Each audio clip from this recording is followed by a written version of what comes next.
નમસ્કાર વિદ્યાર્થી મિત્રો, યુટ્યુબ ચેનલમાં આપ સૌનું સ્વાગત છે. આજે આપણે નામાના મૂળ તત્વ ધોરણ 12 ભાગ 1 વિશે ચર્ચા કરીએ તો ચેપ્ટર નંબર 7 ભાગીદારી પેઢીનું વિસર્જન. ભાગીદારી પેઢીનું વિસર્જન કુલ 8 માર્ક્સનું હોય છે, જેમાં 1 માર્ક્સ MCQ, 1 માર્ક્સ VSQ અને વિભાગ સીની અંદર 3 માર્ક્સની 2 આમ નોંધ પૂછાય છે. આમ કુલ મળીને 8 માર્ક્સ થાય છે. તો ચેપ્ટરની શરૂઆત કરતાં પહેલાં જોઈએ તો ભાગીદારી એટલે શું? ભાગીદારી એટલે 2 કે તેથી વધુ વ્યક્તિઓ કાયદેસરની પ્રવૃત્તિથી એકત્રિત થાય અને નફાના ઉદ્દેશથી જે પ્રવૃત્તિ થાય છે તેને આપણે ભાગીદારી કહી શકીએ. ભાગીદારી પેઢી એટલે શું? તો ભાગીદારી અને ભાગીદારી પેઢી આ બંને શબ્દો એક અલગ વસ્તુ છે. ભાગીદારી એટલે 2 જીવંત વ્યક્તિઓનો અથવા 2 કે તેથી વધુ વ્યક્તિઓ. જ્યારે પેઢી એટલે શું?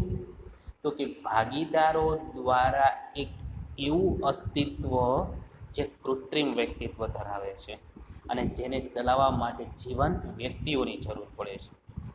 તો હવે સૌથી પહેલાં આપણે ચર્ચા કરીએ કે વિસર્જન. વિસર્જન એટલે કે જે તે બાબતના અસ્તિત્વનો અંત. પછી તે કોઈ પણ ઘટના હોય, જેમ કે માણસ દ્વારા થતી પ્રવૃત્તિ, પેઢી દ્વારા થતી પ્રવૃત્તિ કે કંપની દ્વારા થતી પ્રવૃત્તિ, કોઈ પણ બાબતનો એક અંત. ત્યાર પછી વિદ્યાર્થી મિત્રો આપણે આગળ જોઈએ તો કે પેઢી અને ભાગીદારી પેઢીનું વિસર્જન. તો પેઢીનું વિસર્જન એટલે શું? તો કે ભારતીય ધારાની કલમ 39 અનુસાર પેઢીનું વિસર્જન કરી બધા ભાગીદારો છૂટા થાય ત્યારે તેમની વચ્ચે ભાગીદારીનો શું આવે છે? અંત આવે છે. તે પેઢીનું એક વિસર્જન થયું કહેવાય. એટલે કે દરેક ભાગીદારો શું થાય છે? પોતપોતાની રીતે ટૂંકમાં પોતાનો નફાનો મિલકતનો હિસ્સો લઈ અને છૂટા પડી જાય છે. આ રીતે ભાગીદારી પેઢીનું એક વિસર્જનની પ્રક્રિયા થઈ શકે છે. આ પ્રકારે ભાગીદારીનું વિસર્જન કરી પેઢી બંધ કરવામાં આવે છે ત્યારે પેઢીનું વિસર્જન થયું કહેવાય. એટલે કે કાયમને માટે પેઢીનું અસ્તિત્વ જ મટી જાય એટલે પેઢી બંધ કરી દેવામાં આવે. એના દરેકે દરેક ભાગીદારોને પોતપોતાનો હિસ્સો, રકમ કે મૂડી મિલકત જે છે તે બધું આપી વેચી દેવામાં આવે છે. ત્યાર પછી વિદ્યાર્થી મિત્રો આગળ વધીએ તો કે ભાગીદારીનું વિસર્જન. જ્યારે કોઈ એક ભાગીદારની નિવૃત્તિ, મૃત્યુ, નાદારી કે અન્ય કોઈ પણ કારણોસર ધંધો બંધ ન થાય, બરાબર સમજો, ધંધો બંધ ન થાય, બાકીના ભાગીદારો ધંધો ચાલુ રાખે. એટલે કે કોઈ પણ ભાગીદાર નિવૃત્ત થાય છે તો જે તે ભાગીદાર ધંધામાંથી નીકળી જાય છે, પણ બાકીના ભાગીદારો તો ધંધો ચાલુ જ રાખવાના છે. જેમ કે 4 ભાગીદારો છે, 4માંથી એક ભાગીદારનું અવસાન થાય તો બાકીના 3 ભાગીદારો છે એ ધંધાને આગળ વધારે છે. અથવા નાદારી છે કે અન્ય કોઈ પણ કારણોસર ટૂંકમાં પેઢી બંધ ન થાય, પેઢી કે ધંધો ચાલુ રહેશે પણ ભાગીદાર નીકળી જશે. જ્યારે ભાગીદાર ટૂંકમાં નીકળે ત્યારે ભાગીદારીનું વિસર્જન થયું કહેવાય, પેઢીનું વિસર્જન થતું નથી. હવે આ બંને વચ્ચેનો એક તફાવત આપણે જોઈએ તો કે ભાગીદારીનું વિસર્જન અને ભાગીદારી પેઢીનું વિસર્જન. તો ભાગીદારીનું વિસર્જનનો અર્થ ટૂંકમાં જોઈએ તો ભાગીદારીનું પુનર્ગઠન એટલે ભાગીદારીનું વિસર્જન. તો આપણે ભાગીદારીનું પુનર્ગઠન જોયેલું છે કે જુદા જુદા કારણોસર થતો ભાગીદારીમાં ફેરફાર એટલે પુનર્ગઠન થયું કહેવાય. તો પેઢીના વિસર્જનની વાત કરીએ તો કે ભાગીદારી પેઢીનો કાયમી અંત એટલે કે ભાગીદારી પેઢીનું વિસર્જન. કાયમને માટે ધંધો હંમેશાને માટે શું કરી દેવામાં આવે છે? બંધ કરી દેવામાં આવે છે. બીજો મુદ્દો એક એવો જોઈએ તો કે પેઢીનું અસ્તિત્વ. પેઢીનું અસ્તિત્વ તો ચાલુ જ રહે છે. ભાગીદારીનું વિસર્જન થાય ત્યારે પેઢીનું અસ્તિત્વ શું રહે છે? ચાલુ રહે છે. અને જ્યારે ભાગીદારી પેઢીનું વિસર્જન કરવા જઈએ તો પેઢીના અસ્તિત્વનો અંત આવી જાય છે, એટલે કે કાયમને માટે ધંધો બંધ કરી દેવા પડે છે. હિસાબી ચોપડાની વાત કરીએ તો હિસાબી ચોપડાઓના હિસાબો શું કરવામાં આવે છે? ચાલુ રાખવામાં આવે છે. કારણ કે એક ભાગીદાર નીકળી જવાથી હિસાબો બંધ કરી દેવામાં નથી આવતા કે નથી ધંધો બંધ થતો. એટલે આવનારા સમય માટે જેને કહી શકાય કે નફાકારકતા માટે કે ધંધાકીય એકમનો વહીવટી વિભાગ સંભાળવા માટે પણ ધંધો ચાલુ રહેતા હિસાબી ચોપડા તૈયાર કરવામાં આવે છે. જ્યારે ભાગીદારી પેઢીનું વિસર્જન થાય છે ત્યારે હિસાબી ચોપડા બંધ કરી દેવા ફરજિયાત છે. હિસાબોની પતાવટ અંગે વાત કરીએ તો હિસાબોની પતાવટ થતી નથી, પરંતુ પુનઃ મૂલ્યાંકન ખાતામાંથી ઉદ્ભવતો નફો કે નુકસાન અનુક્રમે ભાગીદારોના મૂડી ખાતે જમા કે ઉધાર કરવામાં આવે છે. સામાન્ય રીતે પેઢીમાંથી જતા ભાગીદારનો હિસાબ કરવામાં આવે છે. મિલકતોમાં કે મૂડીમાં કે દેવામાં થયેલો વધારો ઘટાડો, નફામાં થયેલો વધારો ઘટાડો ભાગીદારોને મળે છે, મૂડી ખાતામાં લઈ જવામાં આવે છે. હવે જો નફો હશે તો મૂડી ખાતાની જમા બાજુ જશે, અને જો ખોટ હશે એટલે કે નુકસાન હશે તો ઉધાર કરવામાં આવે છે.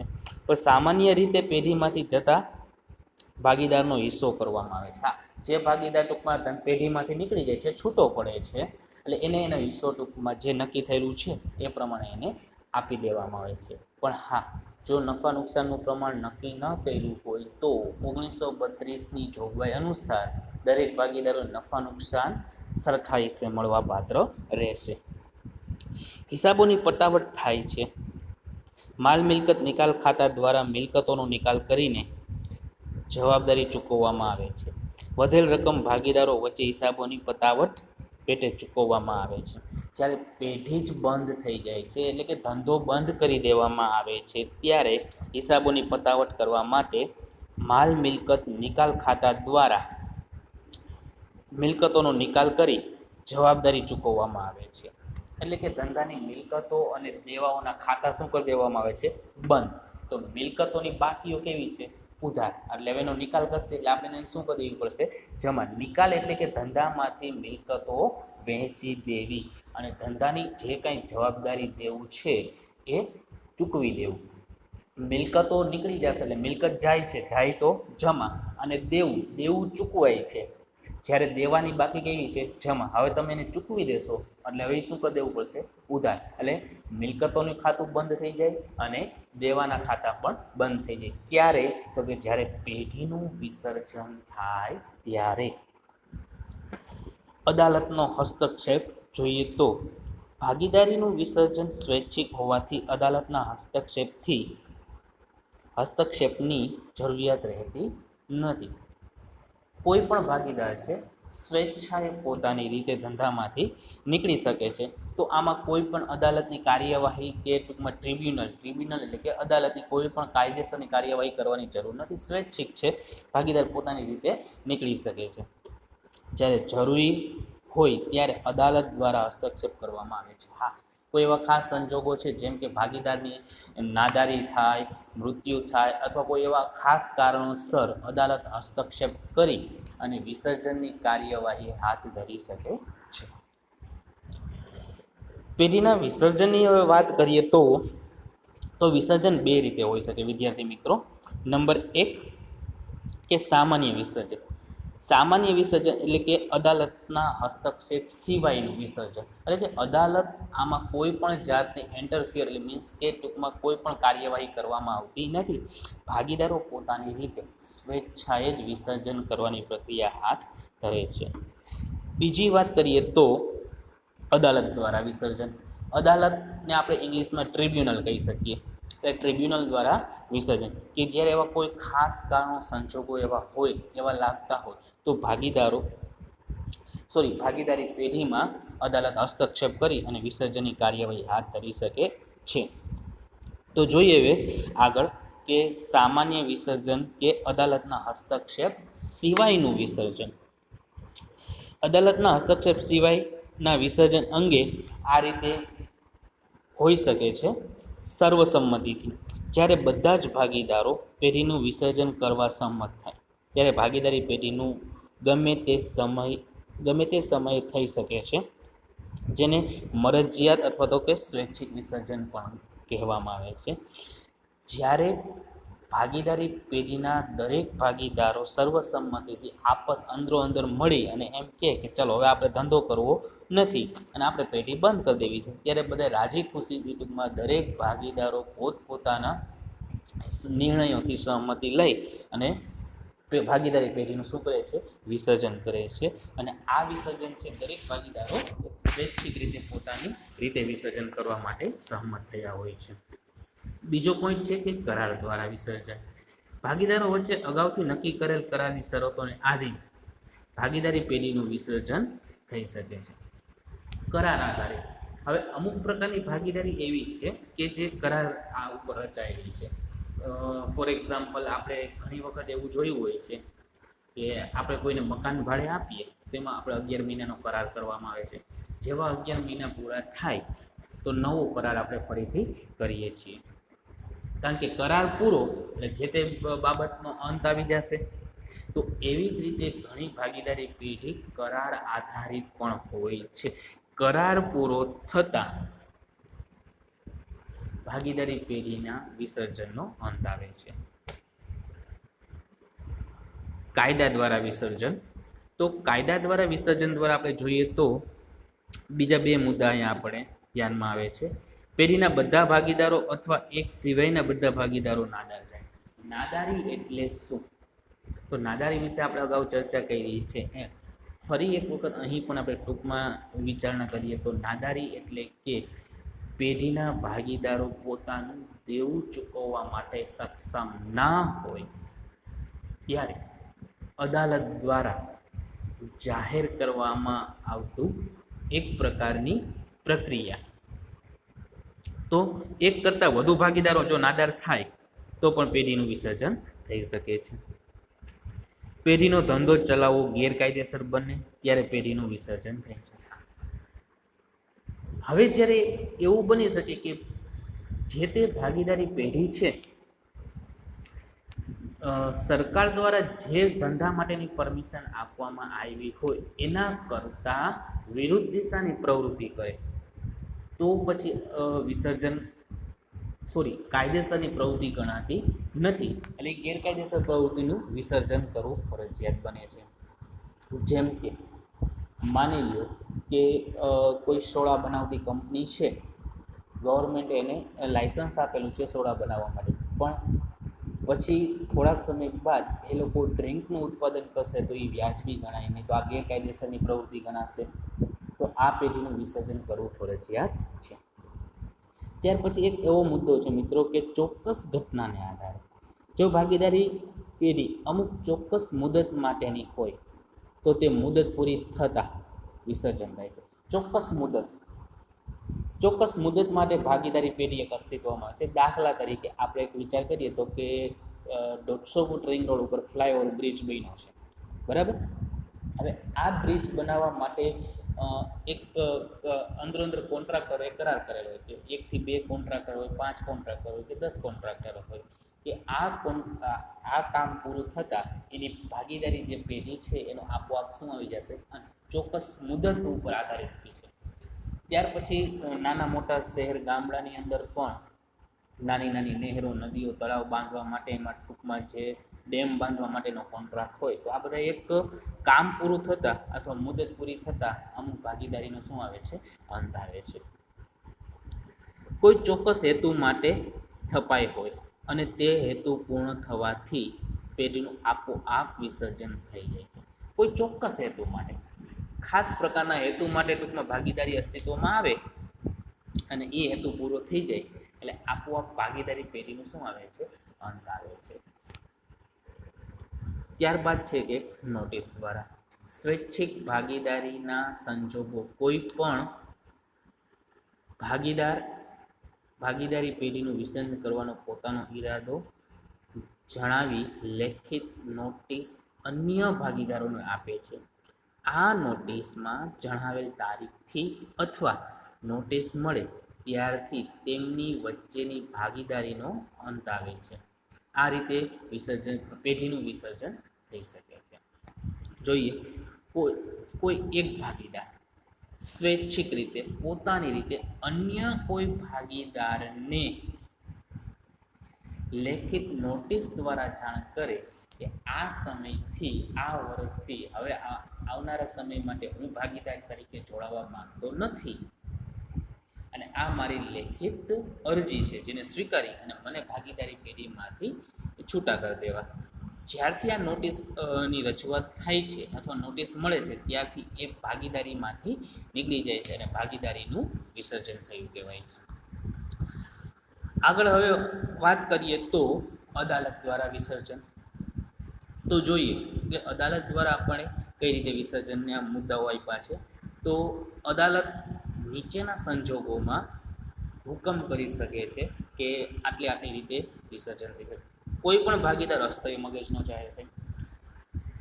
હવે એ પ્રશ્ન એવો બને છે કે કોઈ પણ ભાગીદાર ધંધો ચલાવવા માટે સક્ષમ જ નથી, અસ્થિર મગજનો થઈ જાય છે, માનસિકતા ગુમાવી બેસે છે, ત્યારે એ પેઢીમાંથી અદાલત રજૂઆત કરી અને કહે છે કે તમારી પેઢીમાંથી આ વ્યક્તિને ટૂંકમાં આ રીતની માનસિકતાના કારણે અથવા તો માનસિક સંતુલનના કારણે એને પેઢીમાંથી નોખો કરવામાં આવે છે.